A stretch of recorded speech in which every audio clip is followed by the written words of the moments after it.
शाह के छोटे रेस्टोरेंट के बाहर सड़क पर एक कतार पर एक से बढ़कर एक महंगी गाड़ियां खड़ी थी, जो देखने से साफ पता चल रहा था कि वह किसी मामूली इंसान की बिल्कुल नहीं होगी। लोग हैरानी से अपने घर से बाहर निकालकर उनका की करो को देख रहे थे और त्रिशा के रेस्टोरेंट की तरफ इशारा करके अपने आप में ही बातें कर रहे थे। बाहर कोलाहल मचा हुआ था कि आखिर इस छोटे से रेस्टोरेंट में इतना बड़ा आदमी क्या करने आया है। क्या यहाँ कुछ बड़ा हो रहा है? वही रेस्टोरेंट के अंदर का माहौल बिल्कुल ही अलग था। एक छोटा सा चूहा अपने सामने बैठे शेर को गुस्से से घूर रहा था। जैसे ही अभय ने बोलना समाप्त किया, वह गुंडों के ग्रुप जो झुके हुए थे और जमीन को साफ करने की कोशिश कर रहे थे, वे जमीन पर गिर पड़े। वो पहले से ही डर से कांप रहे थे, पर अभय की बात सुनने पर वह सदमे में ही चले गए थे। अभी कुछ देर पहले इस आदमी ने उन्हें इतनी भयंकर तरीके से पीटा था कि वह अब ठीक से ना तो चल पा रहे थे और ना ही बैठ पा रहे थे। और वही है, छोटा सा बच्चा इस खतरनाक आदमी को इतने गुस्से से बात करने की हिम्मत कर रहा था। अभिमन्यु के बॉडीगार्ड्स ने यह सुनिश्चित करने की पूरी कोशिश की कि उनके बिना भाव वाले चेहरे न फटे। ये नन्हा शैतान आज पूरी तैयारी करके आया है उन्हें मरवाने की। जब शेर सोया हुआ है तो उसे जगाने की क्या जरूरत है? लेकिन अपने पहले के एक्सपीरियंस के हिसाब से वह लोग पहले जितना डर महसूस नहीं कर रहे थे, क्योंकि वह लोग पहले ही अभिमन्यु और अभय की कन्वर्सेशन सुन चुके थे। इसलिए वह डर के साथ थोड़ा सा रिलैक्स भी थे कि शायद इस बच्चे में कोई खास बात है।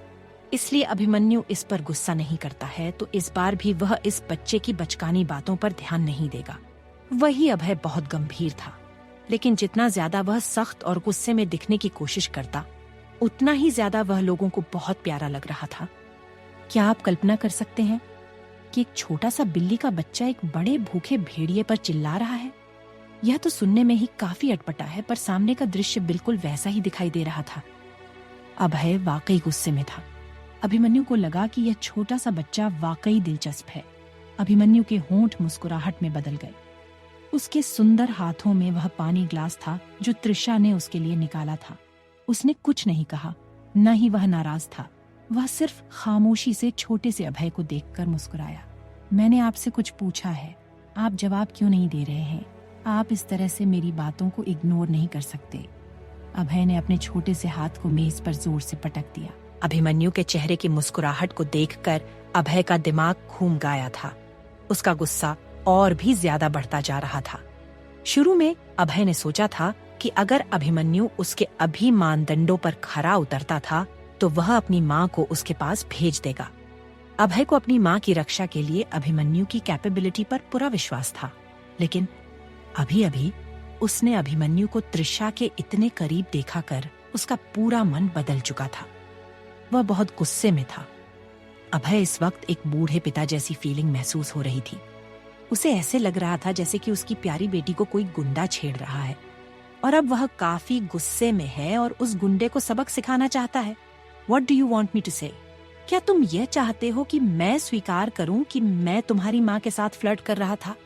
तो तुम सही हो, अभिमन्यु ने सहमति जताई।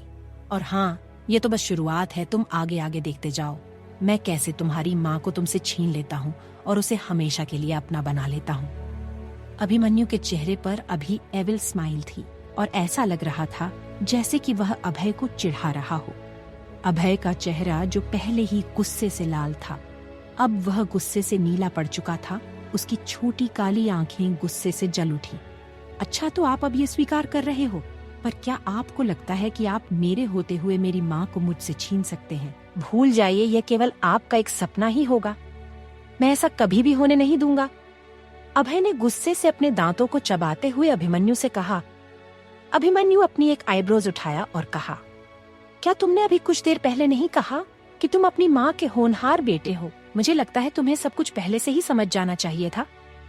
अभिमन्यु को अभय के चेहरे के एक्सप्रेशन बड़े ही क्यूट लग रहे थे और वह अभय को और ज्यादा गुस्सा दिलाने की कोशिश कर रहा था।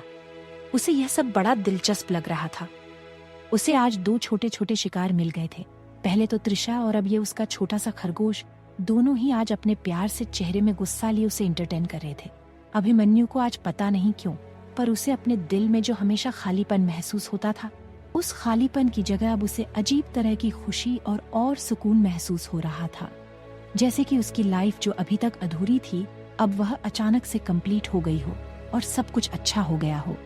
अभय ने अपना छोटा सा मुंह खोला और उसकी बड़ी काली आंखें गुस्से से चमक उठी।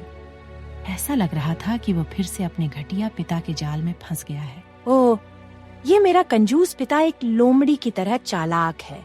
अभय ने कांपते हाथों से अभिमन्यु की ओर इशारा किया। तुम अभिमन्यु ने हाथ बढ़ाया और अभय के गोल मटोल छोटे हाथ के पंजे को दबाया और अपनी भारी आवाज में बोला, अच्छा तो अब बताओ, तुम मेरे बारे में क्या सोचते हो? मुझे लगता है कि तुम्हें मुझे खुद ही स्वीकार कर लेना चाहिए। तुम बिना मतलब ही मेरे और त्रिशा के बीच में परेशानी खड़ी करने की कोशिश कर रहे हो। अच्छे बच्चे बनो और हमने बीच से साइड हो जाओ। अभिमन्यु के चेहरे पर एक हल्की सी मुस्कान थी और उसके चश्मे के पीछे उसकी आंखें मुस्कान से लहरा रही थीं। वह मजाक नहीं कर रहा था, बल्कि वह काफी गंभीरता से पूछ रहा था। अभय ने अपने छोटे छोटे पंजे बाहर निकाले। गुस्से के कारण उसका गोरा और कोमल चेहरा एकदम गुलाबी हो गया था, जिससे वह और भी प्यारा लग रहा था। मुझे उम्मीद नहीं थी अंकल की। आपकी मोटी आई ब्रो और बड़ी आंखों के पीछे एक बेहद शातिर इंसान छुपा है, जिनके विचार वास्तव में बहुत बुरे और घटिया हैं। मैंने वास्तव में आपको गलत समझा। क्या आप मुझे हवा समझते हो, जो आपकी इन छोटी मोटी ट्रिक्स से उड़ जाएगा? जब तक मैं अपनी माँ के आस पास रहूंगा, इसके बारे में सोचना भी मत। मैं तुम्हें बिल्कुल भी मजाक में नहीं ले रहा हूँ। अभिमन्यु के शब्द न तो हल्के थे और न ही भारी। उनने अभय के शब्दों को इग्नोर करके खुद का ही आंसर दिया। तुमने क्या कहा? अभय का चेहरा सख्त हो गया था। मैं तुम्हें मजाक नहीं समझता, इसका क्या मतलब है? क्या मैं कोई मजाक दिखाई देता हूँ? ये मेरा कंजूस पिता मुझे कुछ ज्यादा ही हल्के में ले रहा है। अभय का गोल मटोल चेहरा कांपने लगा। वह सीधा बैठ गया, अपनी बाहें क्रॉस की और एक एक शब्द गुस्से से चबाते हुए बोला, इसके बारे में सोचना भी मत।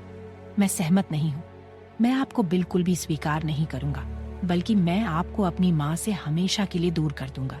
अभय को लगा कि मौजूदा अभिमन्यु बहुत तुच्छ है। अस्पताल में उसने जो अच्छा इंप्रेशन डाला था, वह सब अभिमन्यु ने खुद ही बर्बाद कर दिया था। मैं आपको अपनी माँ के आसपास भी भटकने नहीं दूंगा। आप सच में बहुत ज्यादा धूर्त इंसान हो। अभिमन्यु जोर से हंसा और फिर अपना सिर हिलाया। ये थोड़ा अफसोस की बात है, पर ऐसा बिल्कुल भी नहीं होगा। खैर, बाकी बातें हम कल करेंगे। फिर अभिमन्यु खड़ा हो गया और अभय की आंखों में देखते हुए कहा, अपनी माँ को बता देना कि कल मैं उससे फिर मिलने आऊंगा। तब तक वह अपना ख्याल रखें एंड डोंट वरी। मैं ये सुनिश्चित करूंगा कि उसे आज के जैसे दोबारा कोई और परेशान न कर सके। इतना कहने के बाद अभिमन्यु ने हाथ बढ़ाकर अभय के सिल्की बालों को सहलाया। अभय भड़क उठा। कल कौन आपसे मिलना चाहता है? बल्कि मैं तो आपसे दोबारा अब कभी नहीं मिलना चाहता। क्या आप मेरे बालों को बिगाड़ना बंद करोगे? मैं कोई छोटा बच्चा नहीं हूँ। अभय ने अपने बालों को ठीक करने के लिए अपना हाथ बढ़ाया, लेकिन उसका चेहरा उतर गया। उसका बायां गाल एक मजबूत हाथ के बीच में दबा हुआ था और ऊपर से एक भारी आवाज आई, जिसने उसके गुस्से को उबालने पर मजबूर कर दिया। अब तुम्हारे वजन कम करने का समय आ गया है। मैं तुम्हारे लिए एक अच्छी डाइट प्लान करने में मदद करूंगा। अभय गुस्से से चिल्लाया, यह क्या बकवास है? क्या आप मुझे इनडायरेक्ट मोटा कह रहे हैं? अभिमन्यु ने मुस्कुराते हुए अभय को इग्नोर किया और एक नजर किचन की ओर देखा। किचन के गेट से झांकता हुआ उसे त्रिशा का छोटा सा चेहरा दिखाई दिया। त्रिशा के छोटे से चेहरे को देखकर अभिमन्यु के होंठ मुड़ गए। उसने त्रिशा की तरफ देखकर शैतानी ढंग से अपनी आई विक की और फिर वह वहां से जाने के लिए मुड़ गया। त्रिशा, जो किचन के गेट से चुपके अभय और अभिमन्यु को देख रही थी, अचानक से जब उसने अभिमन्यु को अपनी तरफ देखते हुए अभिमन्यु को देखा और उसकी हरकत को नोटिस किया, तो उसका दिल तेजी से धड़क उठा। त्रिशा ने अपने हाथ को अपने दिल पर रखकर दबा दिया और तुरंत गेट से हट गई। इस वक्त उसकी धड़कन की स्पीड 120 के पार जा चुकी थी और उसकी सांसें भी भारी हो चुकी थी। वह किचन के दीवार से टिकी हुई अपनी सांसों को कंट्रोल करने की कोशिश कर रही थी। उसने दोबारा मुड़कर अभिमन्यु को देखने की कोशिश नहीं की। वह डरी सहमी सी चुपचाप दीवार का सहारा लिए वहीं अपनी जगह पर बैठ गई। वहीं अभिमन्यु के बॉडीगार्ड्स ने उन लोगों की तरफ देखा जो अभी भी नीचे बैठकर पोछा लगा रहे थे और फिर उन्हें अपनी कड़क आवाज में कहा, बाहर आओ। उन गुंडों के ग्रुप ने एक शब्द भी कहने की हिम्मत नहीं की। वे तुरंत उठ खड़े हुए और नंगे पैर चलने लगे। वे लड़खड़ा रहे थे और दर्द से कराह रहे थे। उन्होंने छोटे से अभय पर एक नजर डाली और जल्दी से उन बॉडीगार्ड्स के पीछे चले गए। रात के आसमान के नीचे अभिमन्यु सड़क के किनारे खड़ा हुआ था। अभिमन्यु थोड़ा सा अपनी गाड़ी पर झुका हुआ था। उसने अपने एक पैर को पीछे कार पर टिका रखा था। उसकी पर्सनालिटी एकदम सख्त थी, पर वह देखने में वह किसी मॉडल की तरह बेहद सेक्सी और सिडक्टिव लग रहा था। जब कार अभिमन्यु के पास से गुजर रही थी, जिससे कार की हेडलाइट्स सीधा उसकी आंखों पर पड़ रही थी, जिससे उसकी आंखों की पुतलियां चमक रही थी, पर उन आंखों की चमक में बेहिसाब ठंडापन था, जिससे आसपास का वातावरण भी ठंडा हो गया था। हालांकि सुंदर और अट्रैक्टिव पर्सनैलिटी होने के बावजूद वह रात में ठंडे नर्क के देवता की तरह लग रहा था, बेहद क्रूएल और निर्दय। क्या तुम्हारा भाई वाकई अस्पताल में है? एक भारी और शरीर को कपा देने वाली आवाज चारों तरफ गूंज गई।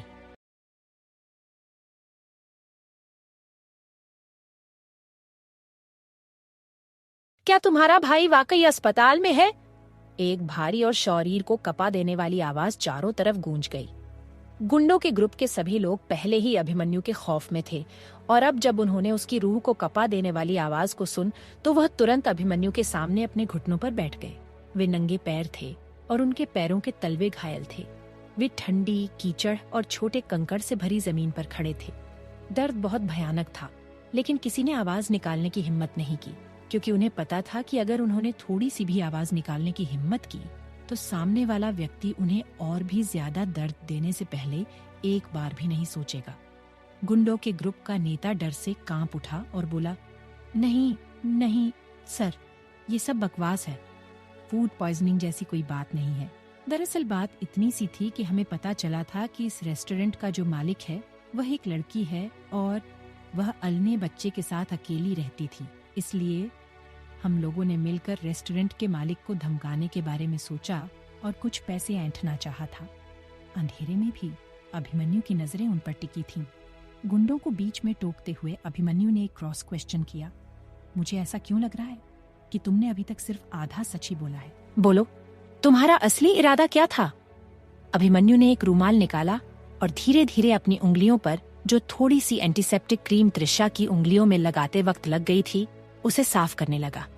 उसकी आवाज ठंडी और कठोर थी, पर उसकी आवाज में कहीं से भी कोई भी अधीरता नहीं थी।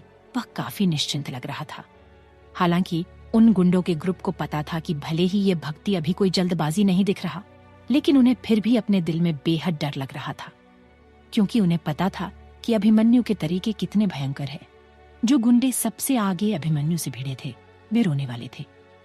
ऐसा लग रहा था मानो कोई बहुत बड़ा पहाड़ उन पर दबाव डाल रहा हो, जिससे वह भयभीत होकर कांप रहे हों। गुंडे के ग्रुप के लीडर ने डरते हुए अभिमन्यु को विश्वास दिलाने की कोशिश की, वाकई और कुछ नहीं था।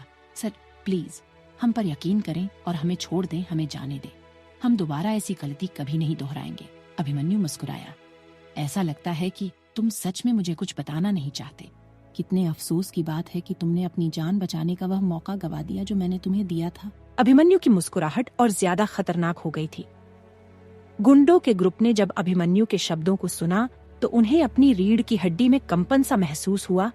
क्या मतलब था कि हमने अपनी जान बचाने का मौका गवा दिया? क्या वह सीधे तौर पर हमें बता रहा है कि वह हमें मारना चाहता है? यह सोचते ही गुंडों के ग्रुप में से कुछ लोगों के आंखों से आंसू निकलने लगे और वह तुरंत अभिमन्यु के पैरों में गिर पड़े।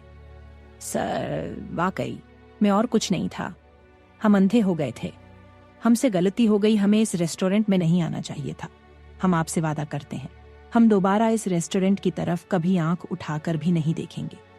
प्लीज हमें माफ कर दीजिए। प्लीज सर, आप महानता दिखाइए और इस बार हमें छोड़ दें। चिंता न करें, हम दुकान में हुए सभी नुकसानों के लिए दोगुना मुआवजा देंगे। हम कल सुबह ही रेस्टोरेंट में हुए सभी नुकसान की भरपाई कर देंगे। अभिमन्यु ने कुछ नहीं कहा। उसने अपना सिर नीचे किया और अपनी आस्तीन ठीक की। गुंडों के ग्रुप के लीडर को ठंडा पसीना आ गया। वह दर्द में था और डर भी रहा था। अभिमन्यु की चुप्पी का मतलब था कि उनकी गर्दन पर लटका चाकू अभी भी वहीं था। गुंडों के ग्रुप के लीडर को पीछे खड़े उसके एक आदमी ने उसे धीरे से याद दिलाया, हमने रेस्टोरेंट के बाकी हिस्सों को भी काफी नुकसान पहुंचा है, इससे वहाँ मरम्मत की जरूरत पड़ सकती है। गुंडों के ग्रुप के लीडर ने कहा, मरम्मत? ठीक है, हम रेस्टोरेंट की मरम्मत भी करवा देंगे। लेकिन इससे रेस्टोरेंट के खुलने में काफी देरी हो सकती है और रेस्टोरेंट के मालिक को काफी नुकसान पहुंच सकता है, अभिमन्यु ने शांति से कहा। लेकिन उसका अंदाज अभी भी बहुत ठंडा था। गुंडों के ग्रुप के लीडर ने बार बार अपना हाथ हिलाया।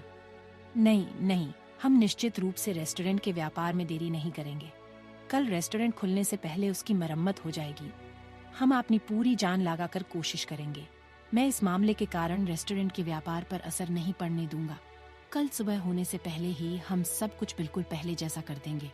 अभिमन्यु ने एक बॉडीगार्ड्स का नाम पुकारा। मार्क, मेरे पीछे आओ। Yes sir. अभिमन्यु चलते चलते रुक गया और फिर मार्क को इंस्ट्रक्शन दिया। इन लोगों पर कड़ी नजर रखो और ध्यान रखो कि यह लोग समय पर अपना काम पूरा करें। अगर इन्होंने थोड़ी सी भी देरी की तो इन्हें सीधे मेरे लैब में ले आना। हम वहाँ उनके बॉडी पार्ट को अलग करके ऑस्ट्रेलिया भेज देंगे। इससे हमें काफी प्रॉफिट होगा। वैसे भी यह लोग बिना मतलब के लोगों के लिए परेशानी खड़ी कर रहे हैं। उनके जाने से किसी को कोई दुख नहीं होगा। यह कहने के बाद अभिमन्यु एक बार फिर पीछे मुड़ गया और जाने के लिए तैयार हो गया। मार्क ने अपना सिर हिलाया और कहा, जी सर, आपने जैसा कहा है वैसा हो जाएगा। मार्क अभिमन्यु के कह गए शब्दों के मुताबिक काफी गंभीर लग रहा था। गुंडों के ग्रुप ने जब अभिमन्यु के जाते हुए शब्दों को सुना तो डर कर वह 2 कदम मार्क से दूर खड़े हो गए। पर जब उन लोगों ने सुना कि अभिमन्यु जा रहा है तो उनके दिल को थोड़ा सुकून मिला।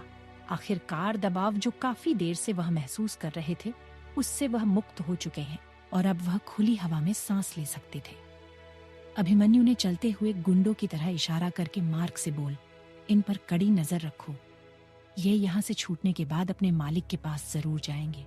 इससे हमें आसानी से उस इंसान के बारे में पता चल सकता है। मैं भी जानना चाहता हूँ कि इस छोटे से शहर में इस बेवकूफ लड़की का कौन सा दुश्मन तैयार हो गया है। मैं उसकी हिम्मत के लिए उसके अनुकूल तोहफा भेजना चाहता हूँ ताकि उसे खबर रहे कि वह किससे दुश्मनी मोल ले रहा है। अभिमन्यु ने बेहद आराम से यह शब्द कहे थे, लेकिन उसके शब्दों में बर्फ जितनी सख्ती थी। अभिमन्यु को विश्वास नहीं था कि यह मामला इतना सरल होगा।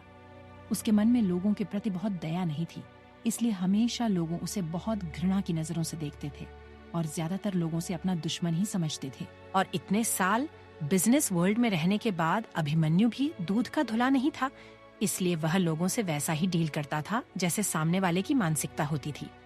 तिवारी परिवार का छोटा सा यह रेस्टोरेंट कई सालों से इस पुरानी गली में था। रेस्टोरेंट ठीक ठाक चलता था, लेकिन इतना ज्यादा भी अच्छी नहीं चलता था कि लोग इस पर अपनी बुरी नजर डालें।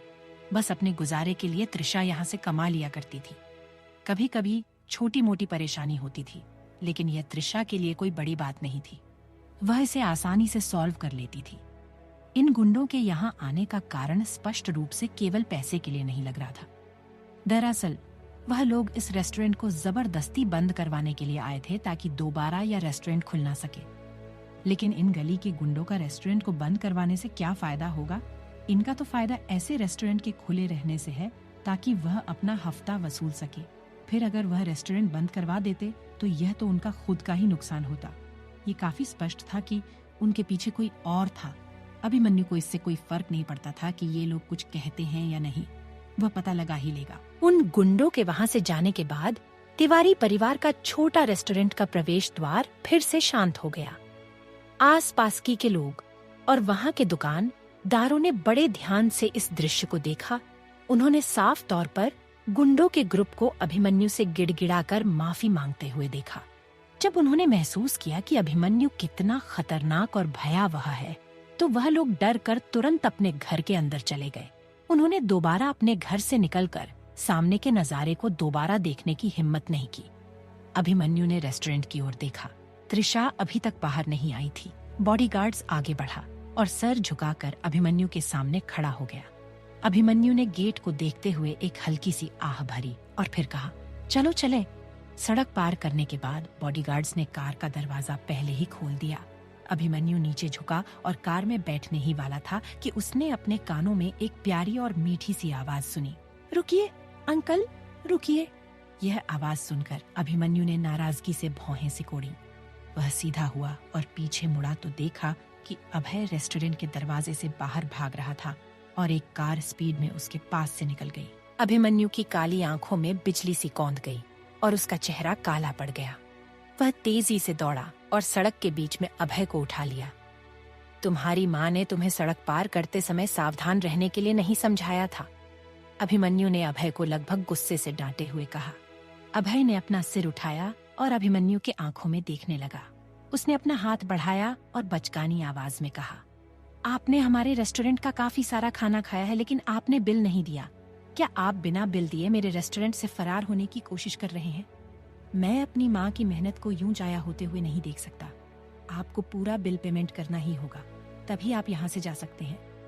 अभिमन्यु ने अपनी आंखों को छोटा करके अभय को घूरा, पर उसने अभय की बातों का कोई जवाब नहीं दिया। यह देखकर कि अभिमन्यु अभी भी चुप था, अभय ने मुंह बनाया। अंकल, आप इन महंगे कपड़ों से काफी शरीफ घर के लग रहे हैं। क्या आप खाना खाकर भागना चाह रहे हो? अभिमन्यु के पीछे खड़े बॉडीगार्ड्स में से एक जोर से हंस पड़ा। अभिमन्यु धीरे से मुड़ा और घूर कर उस बॉडीगार्ड को देखा। बॉडीगार्ड्स इतना डर गया कि उसने तुरंत अपना मुंह बंद कर लिया, अपना सर झुकाया और साइड में खड़ा हो गया। उसने दोबारा अभिमन्यु की तरफ देखने की भी हिम्मत नहीं की। अभिमन्यु को अभय की तरफ देखते हुए लगा कि इस बच्चे के साथ उसकी समस्या और बढ़ गई है। इस छोटे खरगोश को काफी कुछ सिखाने की जरूरत है, नहीं तो यह हमेशा ही उसके और त्रिशा के बीच में मुसीबतें खड़ी करता रहेगा। अभिमन्यु ने गहरी सांस ली और अभय को शांति से जवाब दिया, मैं कल वापस आकर बिल पेमेंट कर दूंगा। अभय ने अपने कमर पर हाथ रखा। उसका गोल मटोल चेहरा फूला हुआ था और उसकी गोल और बड़ी आंखें चमक रही थी। अंकल, एक नजर में कोई भी ये बता सकता है कि आप एक अमीर इंसान हो और आपके पास पैसे की कमी नहीं है, लेकिन हमारी दुकान कम बजट में चल रही है। हम वास्तव में आपको मुफ्त में खाने नहीं दे सकते, इसलिए कोई बहाना मत बनाओ, पहले पैसे चुकाओ। बिना पैसे चुकाए मैं आपको यहाँ से फरार नहीं दूंगा। अभिमन्यु ने आह भरी और बॉडीगार्ड की ओर देखने के लिए मुड़ा। बॉडीगार्ड ने तुरंत अपने बटुए से 500 के कुछ नोट निकाले और सावधानी से उसे अभय को सौंप दिया। अभय ने बॉडीगार्ड